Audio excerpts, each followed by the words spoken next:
Hi everybody, Charlie Thomas with Triquetra CNC. I've got something new for you today from Triquetra CNC, and it is macro zeroing for UCCNC. I've had a lot of calls, a lot of emails asking me if it was compatible, and I always told them the same thing, and that was, I believe it is, but I don't know how to set it up.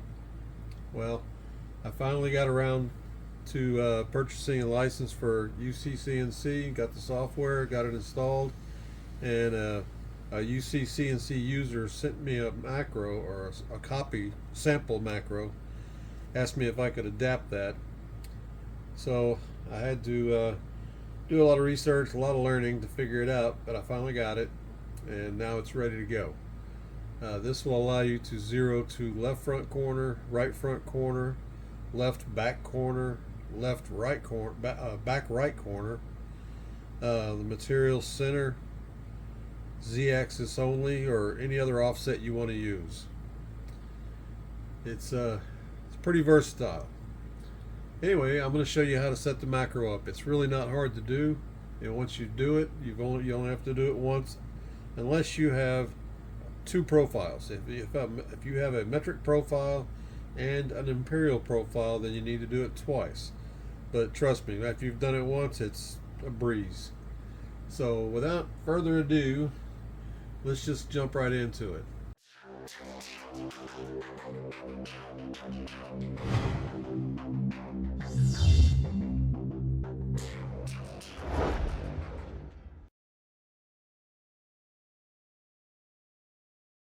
Once you get the toolbox, first thing you're going to see on your first run is a arrow pointing up here telling you to select your controller.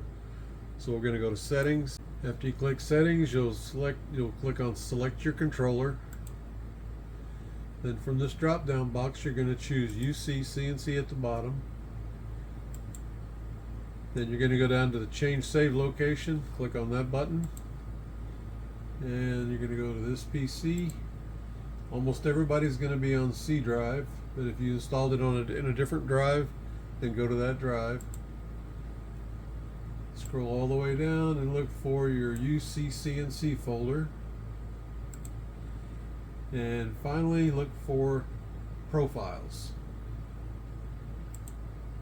Under Profiles, you'll have one more folder to go, and it's the name of your profile with macro written in front of it. So in my case, the name of my profile is 1F. It stands for Onefinity. I've got a Onefinity machine, and so you should have a folder that was automatically created called Macro 1F. So you'll choose that folder and just say OK. The next thing you're going to do is you're going to put in your touch plate measurements. These are in millimeters. My profile is in inches, so I'm going to have to change these. And I don't remember exactly what they are, but I'm going to give it my best guess. It was like 2.1165 and 2.11. Whoops, that's 22. No, it was 1245. Something like that. And my z-axis, I'm going to put it at 0.841. There we go. And once you have that in there, you just go up here and click on main menu. Just almost done now already, believe it or not. Go to zeroing, generate zeroing file, choose UCCNC. Now you can read all this stuff, but basically what it's saying is that you should probably create a backup of your macro. You will already have an M31 macro in that profile folder that we set for our Save To location. And what this button right here will do, it'll back up your current M31 file. I recommend that you do that just in case you need to revert back to it. So all you have to do is click the button, and the box right here tells you that the backup already exists. Would you like to delete it and create a new one from your current M31 file? So I already have a backup, so I'm going to say, yeah, go ahead and delete that one and back up the new one. Oh, it just did that. So now we have a backup. Or you could have, I'll go back to that page real quick. There was one more thing I forgot to show you there. Zeroing, generate zeroing file, UCCNC. You can also continue without backup. There's a button down here for that. So I'll just click that this time since I just created a backup. Okay, there's nothing you really need to do on this page except for click this button. On most of the other pages in the Triquetra Tool Box that deal with zeroing, there's a lot of options that you can set, but all these options are built into the macro, so you don't need to set them here. You can just confirm that your touch plate measurements are correct and the save folder is correct. And do not change the file name right here. If you do, the macro won't work. So all we have to do is click on generate the file, and it says the file was created and we're good to go. Say okay to that, and for all practical purposes we're done with the toolbox. I'm just going to close that. Now you just jump into UCCNC, and to run the macro, it's real simple. You click the probe button. I mean, that's all you have to do. You click the probe button and answer the questions. So let me move cameras around here for a second, and I'll be right back, and we'll actually run this macro. Okay, I'm back and we're ready to go. I went and looked up my touch plate measurements that I put in before, which I knew were a little bit off, but they weren't far off. But I've got them corrected, so we should be fine. Looking at my machine here, that's my Onefinity. You can see where I've got my touch plate set up on the left front corner. So we're going to do left front corner zeroing here on that piece of wood. The right front corner can be used, or you can go to the back side of that and you can do either one of those two corners, or we can do the center of the board. That would be done with the touch plate at the left front corner, or you can set any other offset you want to starting from the left front corner. But those are features that are available that probably don't get used too often. But anyway, the majority of the time you'll be using the left front corner, so that's what I'm showing you today. So to run this over here on the UCCNC screen, we just click on probe. It asks us for a bit diameter. We put that in. That's a 1/4 inch bit. So we put our bit diameter of 1/4 inch in. So we're just going to click on OK. Now it's asking us, do we want to probe to the surface of the wasteboard or to the surface of the material that the touch plate is sitting on? And we want to use the one that the touch plate is on, is what we're going to do today. But if you choose to use the bottom of your wood for a zero, that's perfectly fine. If you want to use the bottom of your wood, then you put in the thickness of the wood that you're cutting on. Otherwise, in this box, you either put in a 0 or just leave it blank, so I just leave it blank. We click OK. Now it's asking us to pick up the touch plate and touch the bit to confirm continuity.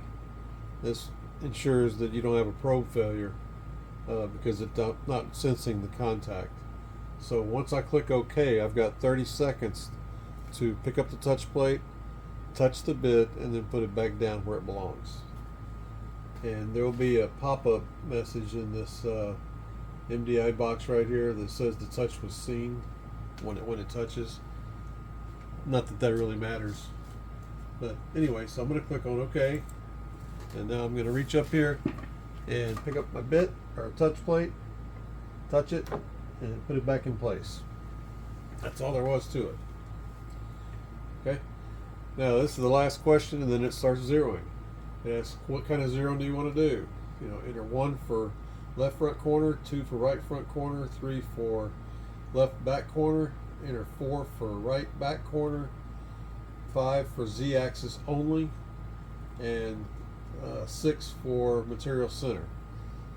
The Z-axis only, by the way, only changes the values for the Z-axis when you use that one. So if you have a tool change, go from a roughing bit to a finishing bit or something, whatever, you'll need to re-zero your z-axis before you resume the cut.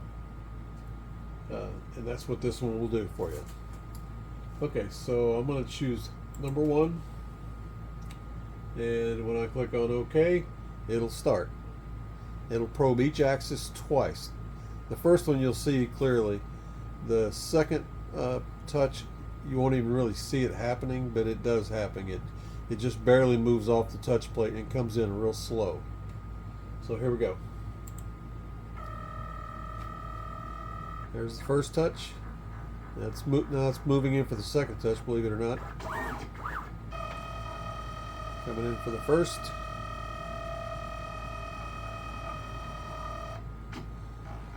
It backed up, now it's coming in for the second one. Now it's coming in for going over for the z-axis. 2 touches there. There's 1. And there's 2. Now just lift straight up, and all you have to do now we have a pop-up box now that's telling us to remove the touch plate. If you have a spindle that is not grounded, you'll have a wire connected to your collet nut, and if that's the case, make sure that you remove that. Nothing good will happen if you leave it on there. Trust me, I've done it, so you don't have to. So we're going to click on OK because we removed the touch plate. And now if you want to, don't have to, but if you want to, you can click on go to 0 and confirm that everything is set correct. And there it is. I don't want to do all this all over again, and I just realized that I forgot to zoom the camera in for the zeroing sequence. So what I'm going to do is I'm going to move my machine out, and I'm going to run it again real quick without all the commentary. So I'm about a 1/2 inch forward of the back corner, and I'm about probably 1/8 of an inch away from the touch plate right there. Let me take a peek. Yep, that looks good. So it's about a 1/2 inch forward, and about 1/8 of an inch, 1/4 inch to the right. And your bit should be as low as you can get it without dragging. Of course, you don't want to hit the collet nut either. So here we go again. I'm just going to go through this quickly. Probe 0.25. Okay, 1/4 inch bit. No, I don't want to do the material on the bottom, so I'm just going to click OK. Click OK again to tell them I'm going to tag the bit.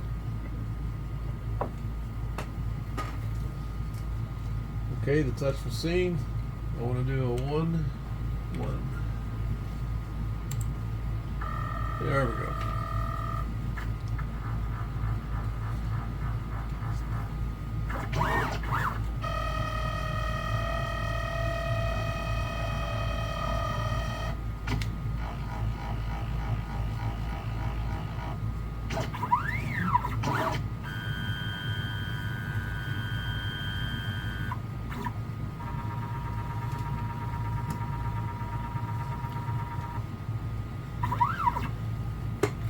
Alright, I'm going to move my touch plate out of the way.